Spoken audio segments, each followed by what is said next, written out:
Shalom and good morning everyone. నిజంగా బిడ్డలారా, పరలోకపు తండ్రి కనుక నీకు కలలో లేక దర్శనంలో నీకు ప్రత్యక్షమై నీకేం కావాలి అని అంటే పెద్ద లిస్ట్ ఇస్తాం కదా మనం ఆయనకు. అయ్యా నాకు జ్ఞానం ఇవ్వండి, నాకు ఐశ్వర్యం ఇవ్వండి, బంగారం ఇవ్వండి, చదువులలో ఉన్నతమైన స్థానం ఇవ్వండి, ఉద్యోగంలో ఉన్నతమైన స్థానం ఇవ్వండి, వ్యాపారంలో నన్ను మించిన వారు ఉండకూడదు, నా పొలం పనులలో మాకు మించినది ఏది ఉండకూడదు, ఇలా పెద్ద లిస్ట్ అడుగుతాం కదా. కానీ ఇజ్రాయెల్ ప్రజలను పరిపాలించిన రాజైన సొలొమోను ఏం అడిగాడో ఒకసారి మనం చూసుకుందాము. ఇది నా కృపా వాక్యము, మొదటి రాజుల గ్రంథము 3వ అధ్యాయము 12వ వచనం. నీవు ఈలాగును అడిగినందున నీ మనవి ఆలకించుచున్నాను, బుద్ధి వివేకములు గల హృదయము నీకిచ్చిచున్నాను. పూర్వీకులలో నీ వంటి వాడు ఒకడును లేడు, ఇక మీదట నీ వంటి వాడు ఒకడును ఉండడు. సో ఏమడిగాడు సొలొమోను రాజు? అయ్యా నీ ప్రజలను పరిపాలించు వివేకమైన హృదయం నాకు దయచేయమని అడిగాడు. ఆయన ఐశ్వర్యమును అడగలేదు, ఘనతను అడగలేదు, శత్రువుల మీద జయమును అడగలేదు.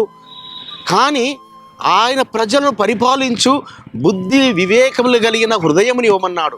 అదే రీతిగా బిడ్డలారా, మనము కూడా మనకు ఆయన ప్రత్యక్షమైనప్పుడు ఆ రీతిగా అడిగినప్పుడు మరి సొలొమోను రాజుకు ఏ రీతిగా అయితే బుద్ధి వివేకములతో పాటు ఆయనకు ఐశ్వర్యమును ఘనతలను దీర్ఘాయుషుని ఇచ్చాడు.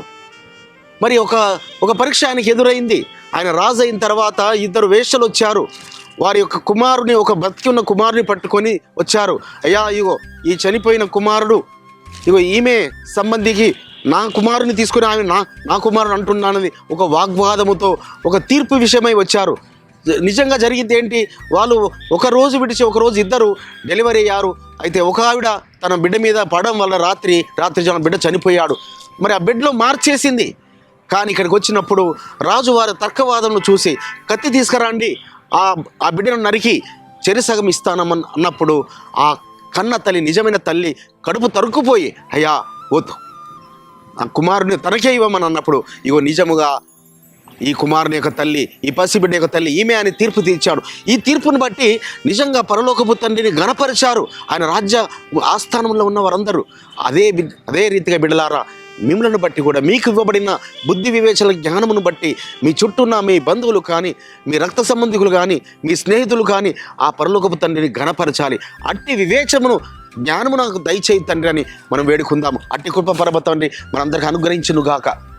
ప్రార్థన చేసుకుందాం. పరిశుద్ధుడైన తండ్రి, జ్ఞాన వివేచనములు మీ యందు గుప్తములై ఉన్నాయి తండ్రి. వాటిని అడిగినప్పుడు ఈ లోకములో ఘనతలను, ఐశ్వర్యమును, దీర్ఘాయుషును ఇచ్చువారని సొలొమోను రాజు పక్షాన్ని రుజువుపరిచిన తండ్రి, మా పక్షమును కూడా అట్టి కృప విస్తరింపచేయమని నజరుడైన యేషూవ మెస్సీయ నామమున స్తుతించి ప్రార్థించి వేడుకుంటున్నాం పరమ తండ్రి. మన పరలోకపు తండ్రియు, మన రక్షకుడును, విమోచకుడును, నజరేయుడైన యేషూవ మెస్సీయ వారి దివ్య సముఖము నుంచి మీకు, మీ కుటుంబాలకు, మీ వంశాలకు శాంతి, సమాధానము, కృపయు మెండుగా కలుగునుగాక. ఆమేన్.